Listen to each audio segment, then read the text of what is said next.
Welcome back. తాను ఎలాంటి అక్రమాలకు పాల్పడలేదన్నారు మంచిర్యాల ఎమ్మెల్యే ప్రేమ్ సాగర్ రావు. తన కంపెనీకి 450 కోట్ల రుణం మంజూరైతే తీసుకుంది 109 కోట్లు మాత్రమేనన్నారు. తనపై ఉమ్మడి ఆదిలాబాద్ జిల్లా ప్రజాప్రతినిధులు తప్పుడు ప్రచారం చేస్తున్నారని ఆరోపించారు. గాలికి నోటికి మాట్లాడను కాదు, పేపర్ నేను పెడతాను, రమ్మని చెప్పండి, వాళ్ళ దగ్గర పేపర్ తెమ్మని చెప్పండి. 450 కోట్లు శాంక్షన్ అని నేనే చెప్తున్నా, శాంక్షన్ కాలేదని చెప్తలేదు. దీని వెనుక ఎవరినో నాకు తెలుసు.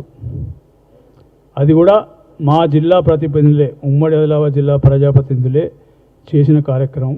ఇది ఎందుకు చేస్తున్నంటే క్యాబినెట్ గురించి వచ్చిన ప్రతిసారి దాని ముంగట ఒక నెల రోజుల ముందు నుంచి తాపకోటి ఇది ఒకటి పేపర్లో ఈ గొడవ వేయడం జరుగుతుంది. ఈసారి ఇది కూడా వేసి ఇది కొత్త ఏం కాదు, చాలా సంవత్సరాల నుంచి నడుస్తుంది.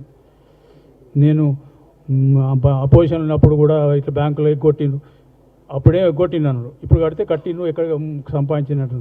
మరి ఎగ్గొట్టుడు కరెక్టా, కట్టుడు కరెక్టా? నేను తెచ్చింది ఎక్కడైనా క్యాష్ చేసిన.